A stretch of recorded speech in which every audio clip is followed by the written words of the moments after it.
Well, that was quick. My name's Bob Darrell, and I am alcoholic. And only through the grace of a God that I was afraid to believe in, that I've accessed and maintained in my life through a process in a book called Alcoholics Anonymous, an ability to remain reasonably sponsorable, and a persistent and consistent effort in the primary purpose. I haven't had a drink or any mind or emotion-altering substance since October 31st, 1978. And that is the great miracle in my life. I want to thank the members of the board for their hard work in keeping the house going and putting this weekend on. And I know there's a lot of people behind the scenes. I want to thank Tony for picking me up at the airport and Mike for driving us around. And Tony showed us parts of Akron we never knew we needed to see. Tony could get lost in his closet trying to find something to wear. And Mike, I love Mike. Thanks, Mike. We know more about Mike now than we ever knew. Imagine we needed to know. And I want to welcome anybody that's new. I'm delighted to talk on step 12. I was very lucky. You know, I've often thought that I don't know that I could. I'm not sure I could have got sober today. What I observe happening in Alcoholics Anonymous today, it doesn't seem like there's the people here that have the conviction about how that AA works like the people did back in those back when I got sober. I fell into the hands of some people that just believed in this. I mean, they believed in it. There was no fear of saying the wrong thing. There was no sense of political correctness. They just were just dead on. And I was glad to have fallen in. I think if I'd have got sober today, with my mental and emotional disposition, I would have once again been medicated, and you'd probably have a different speaker here tonight, because I wouldn't have been able to find God in that state. And that's not. If you're on medication, you need medication. That's your business. That's just me. And the reason I know that is I had tried that for a number of years. By the time I got to Alcoholics Anonymous, I'd been to some of the finest psychiatrists in the world. I had tried pretty much everything. When it says in our book, no human power, you didn't have to sell me on that. I knew that because I'd been trying it. My mother worked for mental health and mental retardation in Pennsylvania as a psychiatric social worker. I worked in the field for a little bit of time in Pennsylvania as a substance abuse counselor. I was very good at it up to the day I lost my job for being drunk on the job. I had a lot of information, and I'd been trying therapeutically to solve my problem for some time, and I would have been glad to solve it that way. Really and truly. That would have been an easier, softer way for me. And it would have been, AA seemed too much for me. But, you know, it's funny. Desperate people do desperate things. And there's a point that some of us get to where we're absolutely collapsed and crushed by this thing. And it's funny, you get to that point, and it has nothing to do with the outside circumstances. There's people who get to those points in multi-million-dollar homes. It's that point inside you where you're so demoralized that there's a shift, and all of a sudden guys like me are willing to take actions that I never would have taken before. It's really true. You guys took advantage of my weakness, and I'm grateful. When when I got sober with a bunch of guys that were sober a long time, they were the doers in Alcoholics Anonymous. I mean, if there was something going on in AA, they were in it. They were in it up to here. My sponsor was a past delegate. He was one of the founders of one of the AA clubs in town. He was one of the founders of the convention. He had started the retreat. I met him because twice a week he brought meetings. He was one of the guys, him and his sponsees brought meetings into the detox I was in. And he was not a big book guy, even though his home group that became my home group was a big book study group. But it was like a lot of big book study groups in those days. You'd read anywhere from like a half a chapter to a chapter and then talk about your drunkalog in your day. I mean, it was that kind of a big book study. There were a lot of them were like that back in those days. And once in a while somebody would say something that pertained to the book and tied their experience in. But for the most part, it was just like a discussion meeting about their alcoholism. But these guys were so into amends, so into prayer, and so into helping others. I mean, I think most of them couldn't have even told you the page numbers on where you'd find the fourth step in the big book. And they all did 4 steps, but none of them were big book technicians. They didn't know the mechanics of it. They fumbled through this stuff. But the thing that they were just hammered on me was service, service, service. There was the doctor in the detox that I was in wanted to put me on medication because I'm a depressive. It's not really clinical depression. It looks like it. I just have a tendency to ponder myself a lot. And I've never pondered myself and spiraled upward. It's always, you know what I mean? I'm just that way. It's just my nature. Just get me staring at me for a while, and especially get me looking at my future. I've never looked at my future and it looked good. You know, it doesn't look good to me. And so I'm the guy who that just seems to, I'm a rim rider. I ride the rim of the abyss at all times, and leave me alone for a little bit, and I'm going in. And this doctor wanted to put me on medication, and I asked this guy, I just did ask him to be my sponsor, and he said, "No, you're going to do AA." See, you wouldn't hear much of that today. Most people in Alcoholics Anonymous in that spot would say to the new guy, "Well, I don't know, maybe I ought to." But these guys, they believed there was a power here.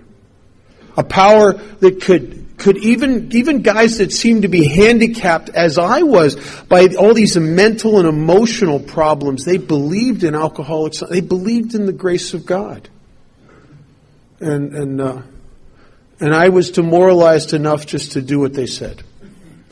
And they started pushing me. I wasn't even out of detox a week, and they wanted me to be one of the guys that brought the meetings back in there. There was they just seemed like every time I'd talk to one of them, it'd just be, "Are you trying to help anybody?" They just pushed. There was a new meeting at Gene Prison that was starting up. They wanted me to sign up to go in there. I thought, "Oh my God, I don't even have tattoos. I can't do that." I don't have a jail story. I mean, I've been to jail quite a few times, but it's always petty, insignificant, short-time county jail. What were you arrested for? "Kid, I killed a cop. I got caught peeing behind a building." I'm not a gangster. But more of a public nuisance. They wanted me to go in there, and because I was demoralized, I just said, "Okay." And they kept hammering me to go on 12-step calls, and I just said yes. There's a couple people this weekend spoke of that, how Wilson said yes. And I just said yes. And I think God was speaking to me through those people. The evidence is in the last a little better than 34 and a half years of my life.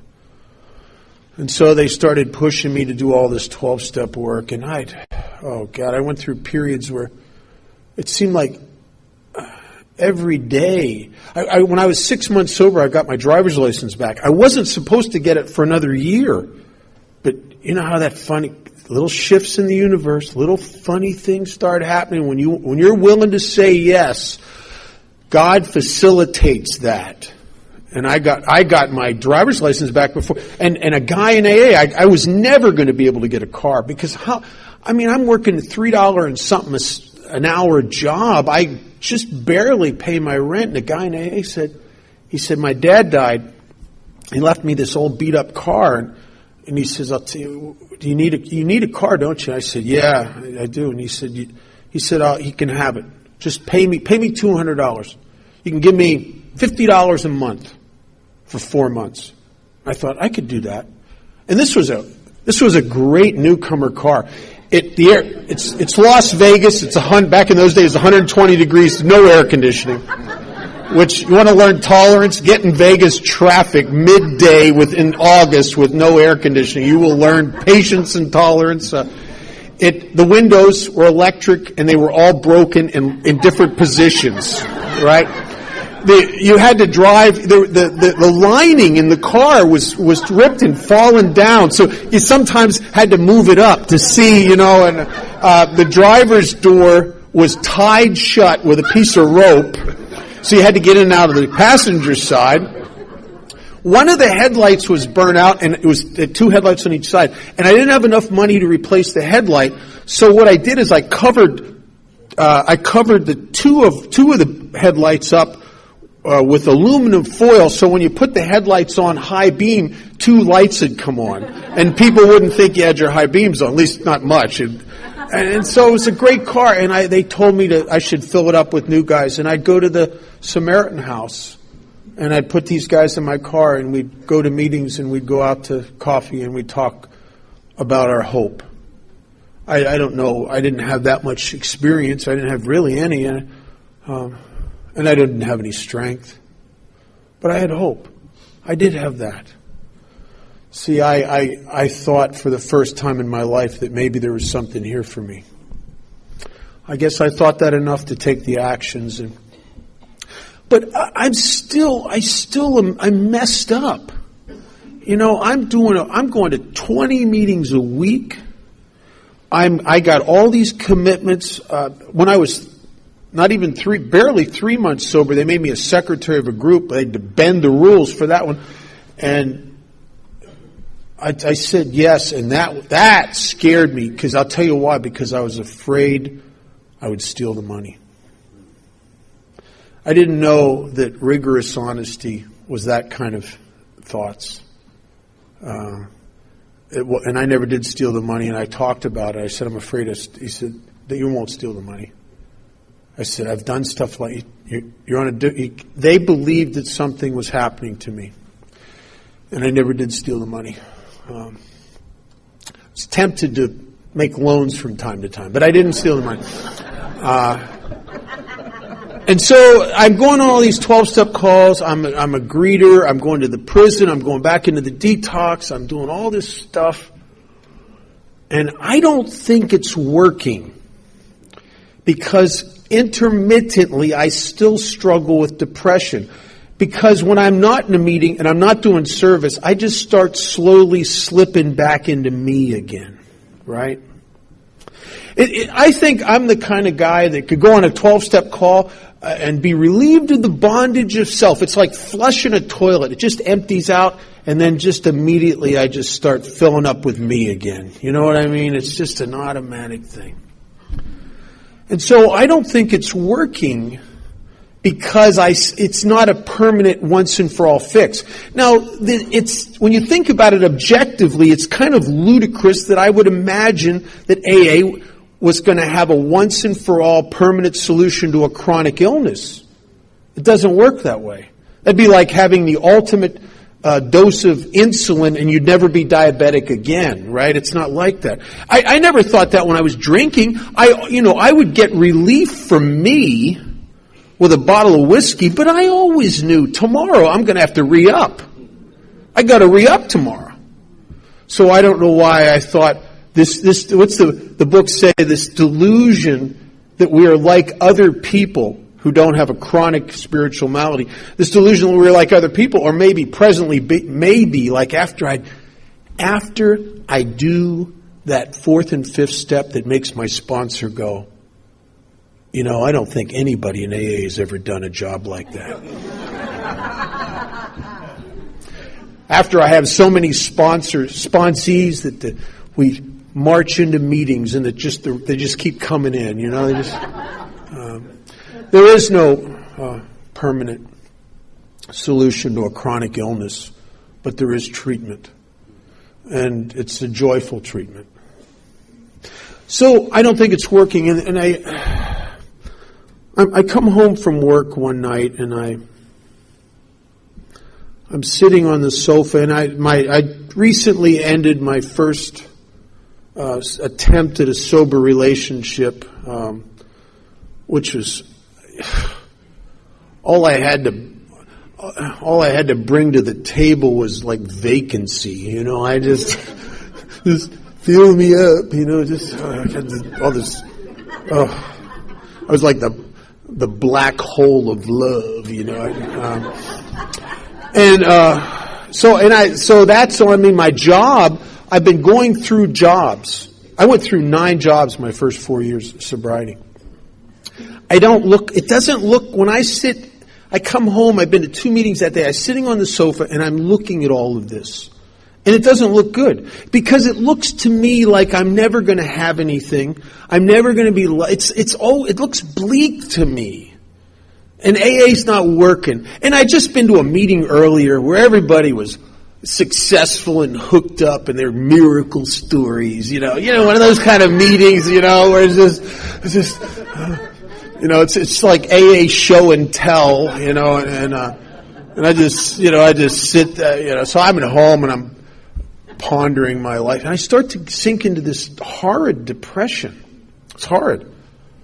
And I remember sitting on the sofa and I was feeling so depressed. It was as if I was physically debilitated. I felt like I weighed 1,000 pounds, like I couldn't get up off the sofa. And I'm sitting there and I don't know, and I'm scared because I know in the past that I've gotten to places like this before, and my desperate need for relief would be so intense within me that I would take a run at a bottle of whiskey, just hoping, just for an hour maybe. And I'm scared because I got a track record of that. And I say a little prayer, and I just said to God, I'm one of those, I'm still an agnostic, really. I've been praying. You guys had me pray every day. Even you had me doing that from the beginning when I explained to you how I didn't believe in God, and you acted like it didn't matter.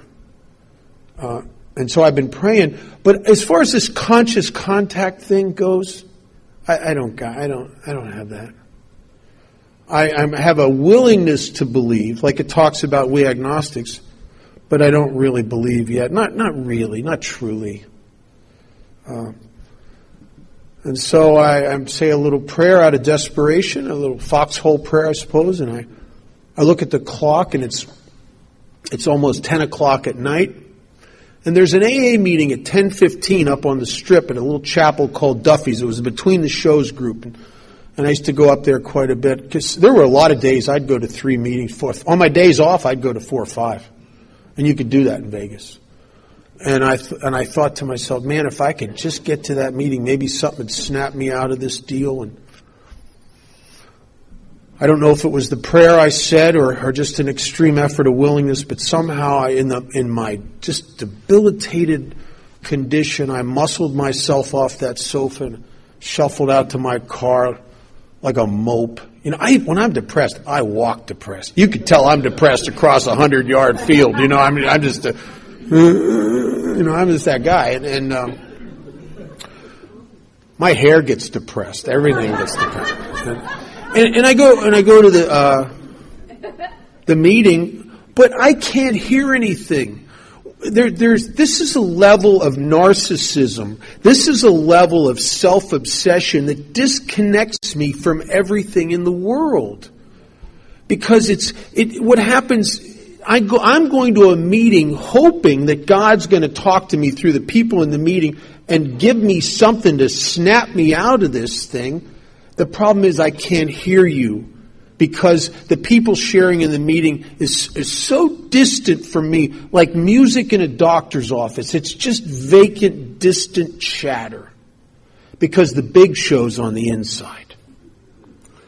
The problem with guys like me who are, the book says we're extreme examples of self-will run riot, is that I just get what I want and what I don't have, and I just get it right here. And my dissatisfaction, and I can't get it off of me. I can't get free. And I go to this meeting, and God might be trying to talk to me through the people there. I don't know, the Spirit, there's a piece of God in all of us, and He might be trying to talk to me there, and I can't hear Him. And in the back of the room, sitting across from me, is a guy who's evidently coming off a drunk, and he's in bad shape. He's sitting there, and he's grabbing himself, and you could see him trembling, and he's rocking back and forth like he wants to jump out of his skin. And periodically he gets up, and he can't sit very long, so he paces. He's pacing around the back of the meeting room behind me. And then there's the bathroom's right there. He goes in there intermittently, and he's in there dry heaving. And my life is crap. And I have a lot of problems, and I'm trying to figure them out. And this guy's annoying the crap out of me, I'll tell you. But I don't say nothing. I just thinking about me, a little bit of distraction here and there. And the meeting's over, and this guy, Charlie, is the secretary of the meeting. And Charlie and I are the last two guys to leave because I've been taught in Alcoholics Anonymous to do service and to step up, especially when you're not having a good day. And so I'm helping Charlie with the trash and the chairs for the chapel.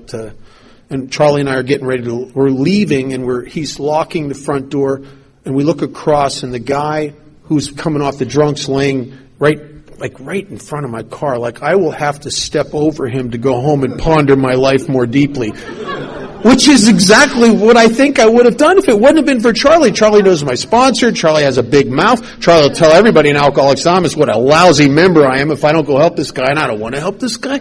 I want to go home and think. So I go over to the guy, and he's a mess. He stinks. He's peed his pants. He's just like, He doesn't have medical insurance. And back in those days, it was before WestCare opened in Las Vegas, the free detox. There was a period of time where we used to detox people in our houses. We'd give them a shot of vodka with a little bit of orange juice maybe every hour and a half. And sometimes they'd still have seizures. And I can't do that because we always did that with two guys. And you'd sit two guys in shifts sometimes. And I can't do that. I got to go to work in the morning. There was only one other alternative for a guy with no money and no insurance, and that was the county hospital. And because of some thing, I don't know, that for the government or something, they were required, because of some funding that they got, I suppose, to take a certain amount of indigent patients. And I'd been up there before many times on 12-step calls, and it is horrible because they have a bad attitude towards alcoholics. You could sit there with a new guy coming apart at the seams, and they'll take, for an hour or two, they'll take people to come in after you. It's almost as if their actions are demonstrating a sentiment that we'd rather treat these legitimately sick people than these self-induced guys that are going to probably be back here next month anyway. And I know all that. I've been there. I've sat there for 4 and 5 hours in that with some new guy just 12-stepped, and I know what's coming. And I got this guy in my car, and I'm driving to the county hospital, and I am not happy that I got to do this. Now I'm depressed and angry at the same time. Which is a great combination. And I'm just sitting there feeling sorry for myself and just angry at life and God and AA and everything, thinking I have enough problems, I have to do this too, We get there, we sign up in the sheet of paper or the thing at the desk, and we're sitting in the waiting room hoping to get a bed for this guy. And we're just sitting there for a long time, and the guy's coming apart at the seams. And we used to give guys orange juice and honey sometimes, or Karo syrup. And there was a couple of vending machines, and one of them had little cans of orange juice in it. And I got some cans of orange juice, and there was no honey, but there was a coffee service, and it had sugar. So I was putting sugar in the orange juice and shaping it up, giving it to the guy. And I don't think it helped, but I didn't know what else to do, And I'm giving him cigarettes. I tell you, when the newer people, they'll find this hard to believe. You could smoke in hospital waiting rooms at one time. I'm telling you. And I'm giving him cigarettes, and he starts to open up and tell me about himself. And he told me that he's at a point in his drinking where he can't even drink away the shame and remorse that seems to wash over him for the people he'd hurt. And I remember at the end of my drinking, I sought oblivion because I couldn't get the window of relief where I was still conscious and present and felt better had diminished. I can't get that anymore. So I was an oblivion drinker at the end. And he told me that for some time he'd been wishing he had the guts to kill himself. And in 1978, I tried to kill myself and cursed myself for not having the courage to do it. And then he really hooked me in. He said, I don't know why you're wasting time with me. I'm not like you people in AA. I always drink again. And I always drank again. I'd been a relapser for a number of years. And he's telling me about me. And there was a dramatic shift within me, in my very being. And I didn't know what it was. But I'll tell you, all of a sudden, he became so important to me. It was like everything in me just yearned for him to be okay. I fell in love with him. And for no logical reason. He can't get me a better job. He's probably not even going to stay sober a year and give me some kind of credit for something. He can't do anything for me except that he is me. And I fell in love with the me that was in him. An aspect of myself that I could never love by direct approach. And I tried. One of the therapists I had was very big on love yourself. Love yourself. She gave me positive affirmation. I was supposed to stand in front of the mirror, look myself in the eye, and repeat 6 times this mantra of God loves me, God forgives me, God accepts me, I love me, I forgive me, bullshit. I could have stood there and said that till the planet blew up, and it would not have changed the way I felt about myself. And I didn't know that in service in Alcoholics Anonymous, as I help and love people that are like me, that I'm changing my relationship with me. I didn't know that. And the amends is a big piece of that, of how you change the way you feel about yourself also. I didn't know that. And they eventually checked him in, and they gave him a bed, and I remember just driving home, and the sun's getting ready to come up, and I go to work in a few hours, and I'm not worried about that. I'm not worried about anything. I felt a rightness in my life that was unbelievable. It was like all the planets had lined up. Everything was perfect. It was not problematic as it had been earlier. I'm not depressed. And I'm sitting in the car driving home, and I'm starting to cry. And I'm not crying because I feel bad. I'm crying because I feel the presence of God for the first time in my life. I had a little thing in the detox, but it might have been DTs. I don't know. This was like, wow. I felt this feeling of connectedness. And it was amazing. Everything was perfect. And I had an experience that morning that was very similar. And I thought about this just in the last couple of years. I think it was very similar on some level to the experience I had when I first started drinking. Maybe not the first time I ever took a drink, but the first time I ever drank to the point where it lit me up. And I remember saying and sensing inside myself when I got that feeling, I want to feel this way the rest of my life.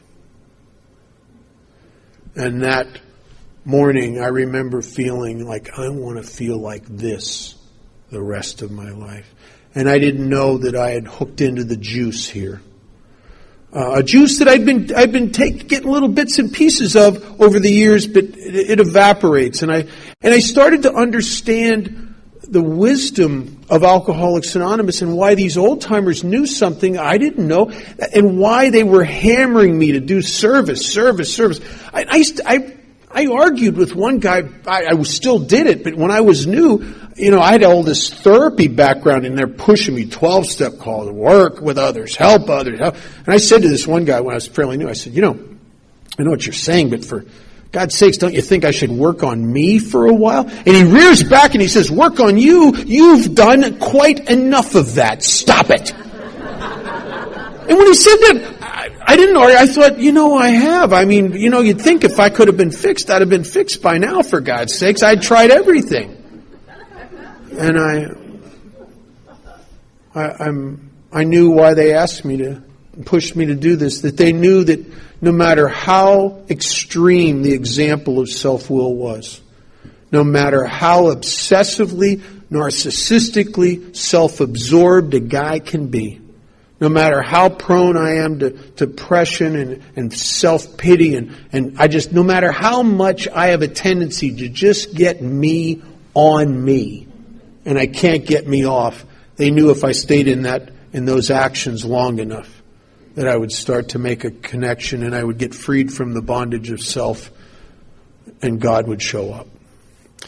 You see, I think the problem has always been there's too much of me between me and God, just as there's been too much of me between me and you.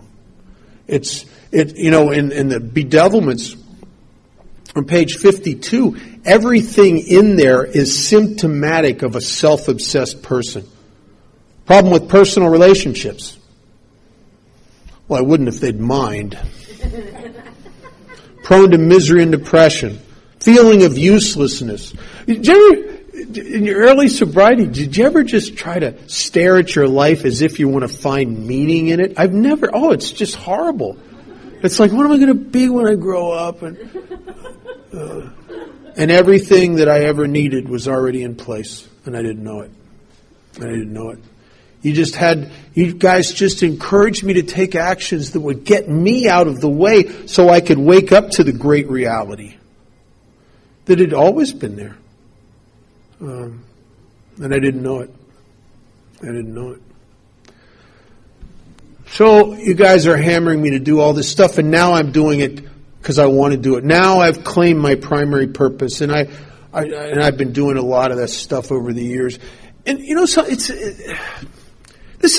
chronic illnesses are funny because, especially of this nature, because if you're like me, you can go along and you're doing, I'm going to 2 H&I meetings a week and I'm going to 12-step calls and I'm sponsoring guy, yeah. But, there's points where it becomes kind of an inconvenience because one of the fruits of recovery is your life gets better and bigger and fuller. And so the things that created the better and bigger and fuller are starting to become a little inconvenient, right? But I keep doing it. And I'll tell you, I have made a lot of mistakes over the years. I've done some things in my sobriety that I've had to go back and try to make amends. I've done some things I don't know how to make amends for. I've done some things that made me feel like a bad example in Alcoholics Anonymous. But the one thing I've done right over the years is I've always showed up for some sort of service in 12 I've always had commitments. I've always done that nonstop.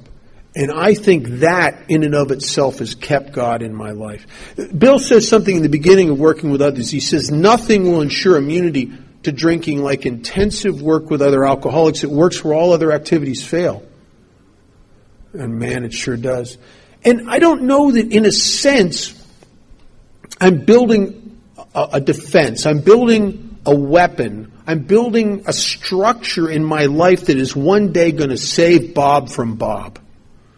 But when things are going good, you don't know you need that, do you? It's like you kind of feel like you're bulletproof when things are going your way.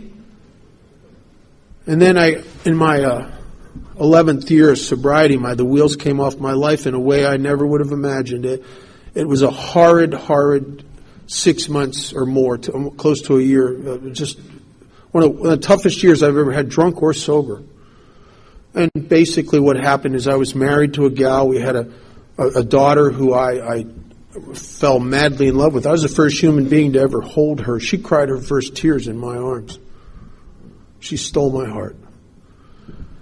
And when she was close to 2 years old, we ended up going through a divorce. And I didn't understand it. We'd tried a little bit of marriage counseling, and it didn't seem to help. And the day after the divorce is final, I find out that my wife had been sleeping with one of the guys I sponsor, one of my favorite sponsees, and I thought best friends the whole last year of my marriage, right?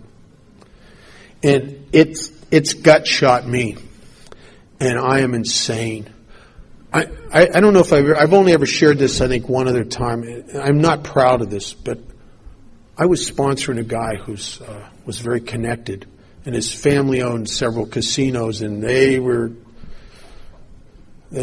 connected to people. And he had set me up with a guy that their family had used on a couple occasions, and he was going to give me a deal for $10,000. I was going to make this problem go away, right? And I'm so insane, I think this is a good idea, right? And I got to meet this guy in the coffee shop at the guy's casino Saturday morning. Well, Friday night I'd been already scheduled for a couple months before to give a talk at the state prison.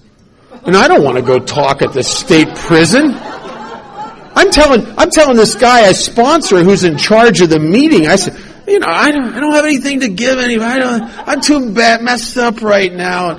And he said to me, but you always have said you got to do what you say you're going to do. You got to show up where you say you're going to show up. I hate it when they give it back to you. Isn't it?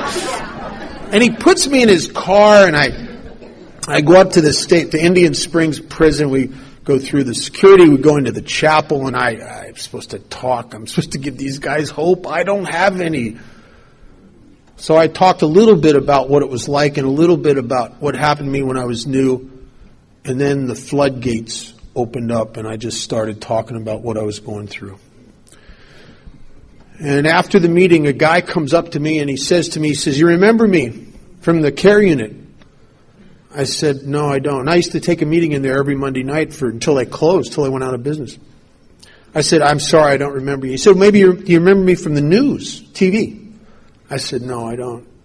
And he said, well, when I was in the care unit, when I got out of the care unit, I found out that my wife had been having an affair with a guy in the casino she worked with, and I took my pistol and I went up to that casino with the full intention of killing him, killing her, and killing myself.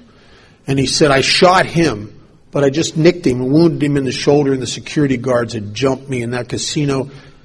They have a lot of influence, and they threw the book at me, all kinds of things, charges. And he says, I'm going to be here for a long time. He said, my marriage was annulled. He's adopted my children, and they're living in my house raising my kids. And it was like a postcard from God. Dear idiot, this could be you. And I went, after the meeting, I got in Richard's car and we started driving. When I got to a phone, I called up my friend and I said, tell your guy I'm not going to meet him. I'm not going to do that. And he said to me, I am so glad. He's a newcomer, and he's just he's got me on some kind of pedestal, and he's just doing what I'm asking him to do. And he says, I'm so glad. He says, our family's done some of that. You never get over it. You never get over it. I'm so glad you're not going to do that. And so am I. Because the guy I was going to have killed is one of my best friends. I sponsor him today. Right? See, God works through the people you try to help. I could tell you 100 stories of how God has shown up in my life when I think I'm helping someone else. But in truth, I believe that the helper gets the help. There's an adage in AA that's, I think, is really true, is you've got to give what you want to get. There's a funny reciprocal thing in this universe. It doesn't make sense, and yet it makes sense. We say that you can't keep it till you give it away. I believe you don't even get it. You don't even begin to get it until you give it away. It's the servant that gets it all here. And you don't know that for a while. I didn't know it. I mean, how could I know it? I think I'm being inconvenienced. I didn't know I was being saved from the only thing Bob would ever have to be saved from, and that's Bob. And that same year, right after this, like within a week probably after this, I had a bad situation. You know, they're all living together, right? Him and her and my daughter. And I miss my daughter. I'm telling you, it's like a heartache. It's hard to explain. And I legally have the rights to see my daughter. I just don't know if I can. And I finally psyched myself up because I miss her so badly to arrange to have a day with her. And this is just a couple, maybe 2 weeks. I don't know. It's not very long after. Maybe 3, I don't know, after the divorce and after I found out. And I go over there, I have this whole day arranged. I go over there to pick her up, and I drive up to where they're living together. And I get out of the car, and I got this knot in the pit of my stomach.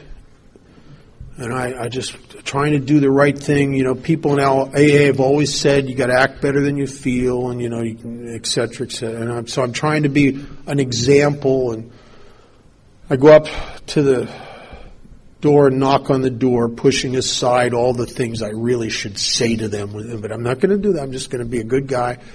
I knock on the door, and the happy couple answers the door. They say, Kate! Kate comes running out. The cutest little thing you've ever seen. She's adorable.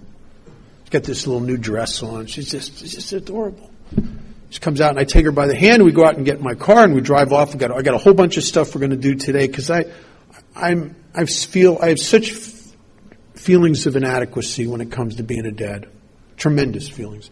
So I try to do things, try to make her happy. I just try to do stuff with her, you know. And the first thing we had scheduled, or the second thing we had scheduled was we're going to go to Chuck E. Cheese. She likes Chuck E. Cheese. For about $80, you can win a 10-cent ring in Chuck E. Cheese. My daughter likes it. It's crappy pizza. No, I shouldn't say. That could get back to the executives at Chuck E. Cheese, and I could have a lawsuit on my hands. My daughter loved Chuck E. Cheese, and so we spent a long time there playing those little games, and she'd get the tickets and won the ring. And then I had it set up to go to a ranch that a friend of mine had horses at and was sort of involved in this ranch. It was actually the ranch that was part of Legends in Concert. The people who owned that show had this ranch, and they had a lot of animals there, a lot of horses, and they had rabbit hutches, and they had cows and goats, and it was just like a really cool place. And they had ponies, and my daughter was very excited about the idea of seeing ponies and maybe riding ponies, and so we go there, and we're hanging out and playing with the animals, and she's getting to feed the animals, and it's really cool. And then she got to sit on a pony. We had to. She was little. I mean, these are small ponies, but we still had to walk her around the corral because she's just little. It kind of scared her a little bit, but she also liked it. We're done with the ponies, and we're sitting at the picnic table next to the corral, and Kate's thirsty. So I left her there with the woman that has the horses involved with the ranch. And I said, I'll be back. And I walked across the yard to the stables. And against the one wall of the stables is a soda machine. So I went to get a couple cans of soda pop. And I'm coming back across the yard. And I hear the woman say to Kate, here comes your daddy. And Kate looks up, looks at me, looks at the woman and says, that's not my daddy. Craig's my daddy. And I'll tell you something. It gut shot me. It felt like somebody just, and I just took my breath away. I just pushed those feelings down, and I learned that on the streets. You know we all learn that, don't we? To harden that stuff up inside, push that feeling down. That's what I did, and I went and put a smile on my face, and I went, sat down with them, and we hung out for a while, and we went and did some other thing, and eventually I had to take her home for dinner. And we're driving up to where they live together, and parked right out front. I take her by the hand, I walk her up to the door and ring the doorbell, and the frickin' happy couple answers the door, and she jumps into his arms, and I turn around and they wave goodbye, and I go back to my car, and I drive away, and I get about a block or not much more away, and I pull over the side of the road, and I just came apart. I'm sitting in the car, and I'm sobbing, and I'm talking to God because I don't know what else to do, and I feel ashamed of myself. I'm telling God that I am so sorry. I love my daughter, but I can't do this. I'm not big enough for this. This hurts too much. And I'd made the decision to walk away from my daughter. And it was breaking my heart, but I couldn't imagine feeling this way every week. I couldn't imagine it. And I look at the clock on the dashboard, and I was supposed to meet this idiot new guy down at one of the AA clubs on Main Street, the SOS Club, and I don't want to meet him. I need to go home and think. I mean, what? AA 101, show up where you're supposed to show up, do it. I'm going to probably be late. Now I'm racing across town to meet this stupid guy that I told him I'd take him to this step study, and he's standing out in front of the SOS Club. Get in the car. And he gets in the car, we're driving along, and he starts to cry as he's telling me that he'd been denied again by the courts to see his kids.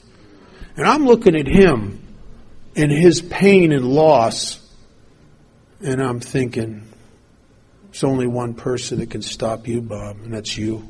And I remember looking at him and thinking inside myself, having this resolve of, okay, I'll go pick her up and we'll do something next week. And the week after that, and the week after that. And we have never missed. We've been all over the world together. She's been in Europe with me several times, in Hawaii. We've scuba dived all over the islands in the Pacific and the Caribbean. We've snow skied together up in the Rockies. She's my sweetheart. She's the most important single individual in my life, and I almost threw that away. And that new guy thinks I'm helping him.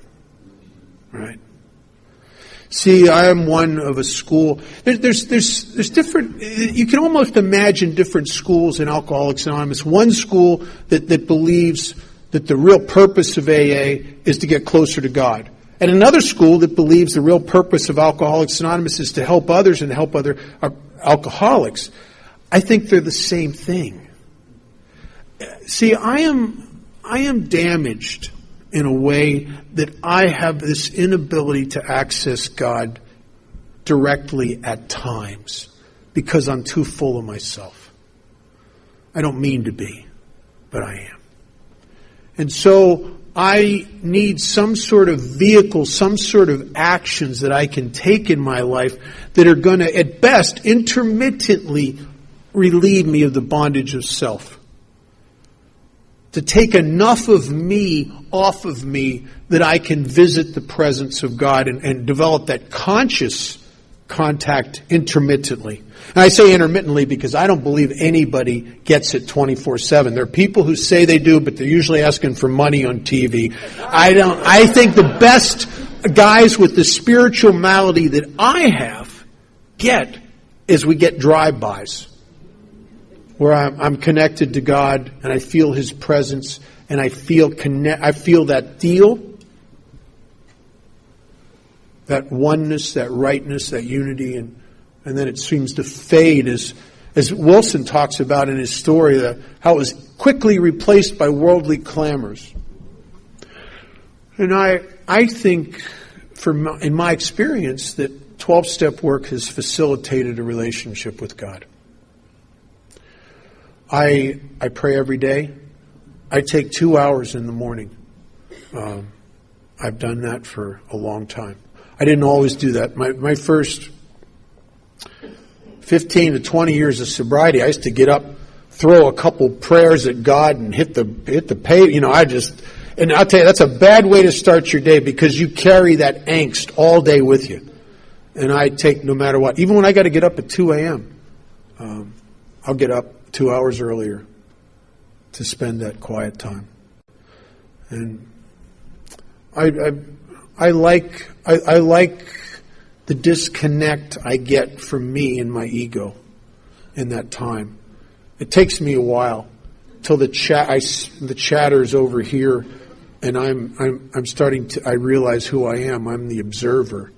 I'm the guy who listens to the chatter. I'm not the chatter. And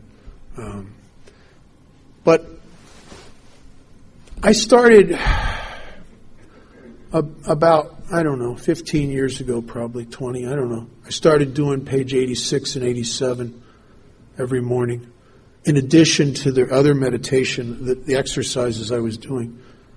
And I've developed a greater sense of usefulness here. I think it would be arrogant of me to come here and get everything that there is to get here, hook up with this power that changes my life, and not pay it forward. There's a line in the family afterwards that says that we think that attitude is selfish. And if I could do one thing today, I would like to. Maybe there's one person in the room that doesn't sponsor anybody, or doesn't do 12-step work, or doesn't do service, and their program is all about doing for them. Man, if I could just encourage one person that's like that to start stepping up. And you don't have to have 100 sponsees, you don't have to have 35 AA commitments. But if you just get in the game, if you just step up, it will change your life. When Bill said nothing will so much ensure immunity, he's not kidding. Bill said something. Bill's story is very much in part like mine. Bill talks about sinking into the abyss, the self-pity, the resentment, that he said that would often endanger his sobriety. And then he said he found something. He found if he would go down to his old hospital in despair. Here's the kind of guy I am. Yeah, I'll go help somebody, but I want to get my life together first. I said that to a guy early sobriety. He said, if you wait until you're all together before you try to help someone, you will have already died of alcoholism. Just do it. And he said he would, in despair, he would go down to Towns Hospital and he'd say to Silky, please, Silky, you got a guy I can work with. The sicker the better. Silky'd hook him up with somebody, and he'd go in. And he says in his story, after spending some time with this guy, that he'd be miraculously uplifted. And he called it a design for living that works under all conditions. And he said something else. He said it's a prediction almost. A prediction that really would come very true for Bill in years to come. And I don't even know he knew that he was going to predict his dark years in sobriety. But he said that if an alcoholic failed to perfect and enlarge his spiritual life through two things, and it's not going to meetings, and it's not prayer and meditation, even though those are essential. I could not live without those things. But Bill's view and vision of enlarging and perfecting your spiritual life, he says it's through self-sacrifice and constant work with others. And that has been my experience. I've gotten closer to God by getting less of me. And one of the things Wilson says in the book, he says, a price must be paid. It means the destruction of self-centeredness. How do I do that? I can't do that. I don't know if you're like me, but somewhere, about a couple of years sober, I woke up to this reality. Oh my God, I am self-centered. Well, glad I finally know that. I'm just not going to be that way ever again.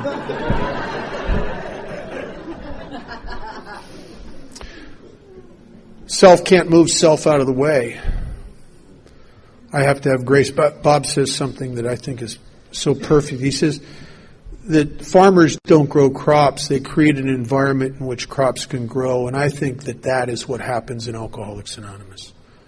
As I am freed up from me by the actions we take here in this altruistic movement, God comes in. Because I'm not so much in the way anymore.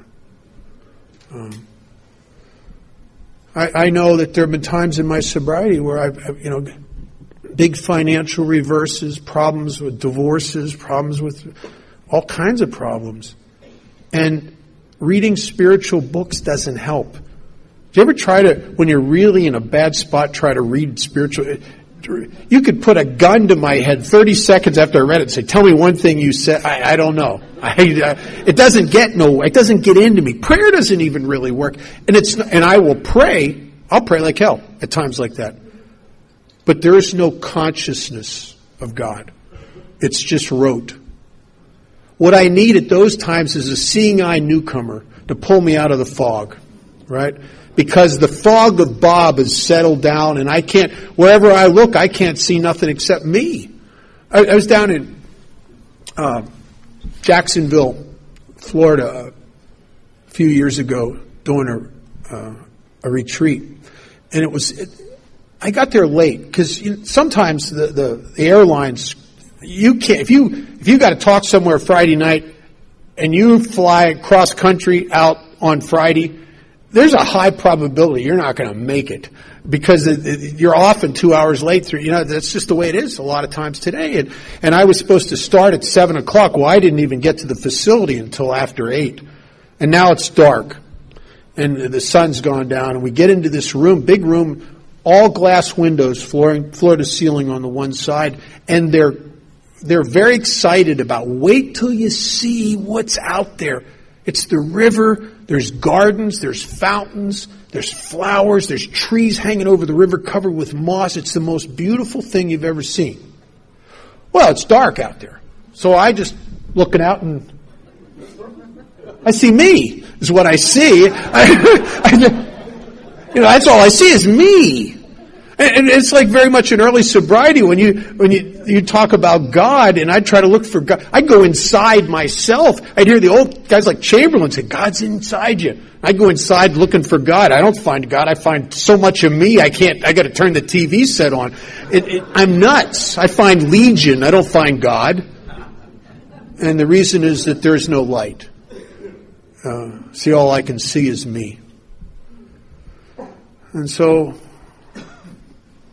I take these actions, and what happens is it brings a little light into my life.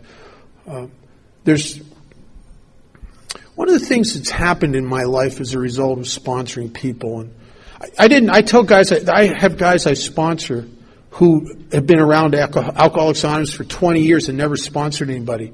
And I'll ask them why they haven't ever sponsored anybody, and they'll say one of two things. They'll say, well, nobody's ever asked.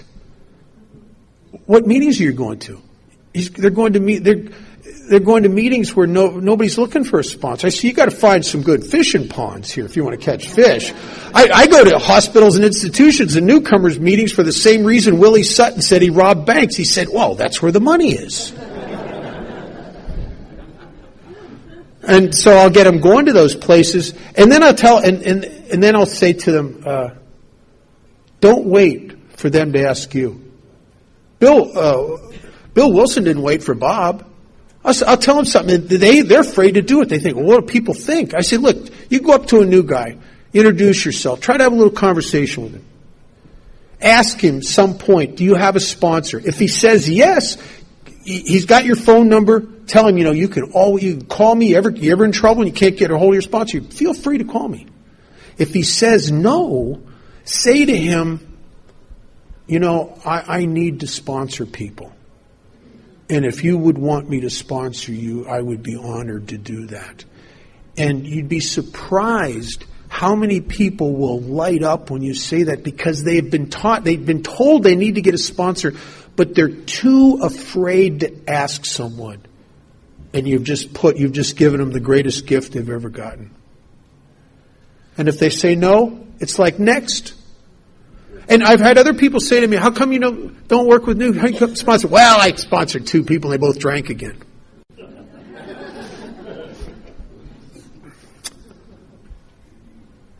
From December 15th until Mother's Day weekend, less than 4 months, Bill Wilson got out of Towns Hospital and he worked with dozens. And I've heard 2 estimates, and I don't know which one's right.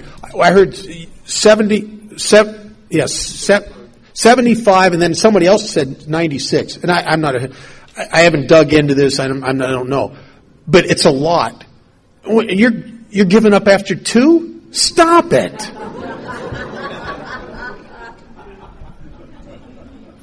There's a spiritual principle. You throw enough crap up against the wall, eventually some of it sticks. You got to keep throwing crap here. And God will show you how to create the fellowship you crave. And it rises up around you. And a lot of it's based on the people you're trying to help. The helper gets all the help here. I'm a guy that was, in 1978, I stood on a bridge trying to get up enough courage to take my own life.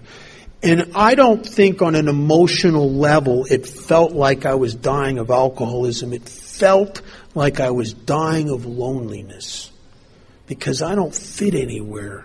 I don't know what happened to me. I used to drink and get lit up and be a part of, and that don't work no more. And I've tried to jumpstart that effect, and I can't get it to jumpstart. And I know, the book says we know a loneliness such as few do. And I am in a state of desolation because I don't fit anywhere drunk, and I don't fit anywhere sober either. And I come into Alcoholics Anonymous, and you get me to take these actions that I don't believe in. But I just believe in the hopelessness and futility of my life as I've been living it. So when you said do this, I just said okay. Not even thinking it would work. And you changed my life. I am amazed now how many people in my life I love.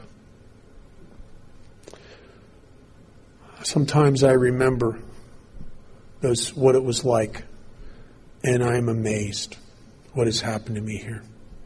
I still have a lot of defects of character. I know that some of you will find this hard to believe that I'm still self-centered, but I actually am. And I still have a lot of problems. My life is not problem-free, but intermittently it's free of me. And when it's free of me, it seems to be problem-free. And then I just rush back in. There's a part, I love that line that Bill uses in the 12 by 12. He says, we talk to you a lot about problems. He says, that's because we're problem people. Did you ever see that movie Sixth Sense where a little kid goes around and says, I see dead people? I see problems everywhere. I got a mind, because if my ego wants to control me, it's got to scare me. And you don't go from the surrendered servant to the guy in the throne trying to run the universe overnight. My ego's got to incrementally worry me into the throne. And it does from time to time. But I am delighted to know that I have a chronic spiritual malady. And I'm delighted to know and believe from my own experience that what it says in the book is absolutely true. That when the spiritual malady is overcome, we straighten out mentally and physically. I'm Bob Darrow. I'm an alcoholic. Thank you for my life.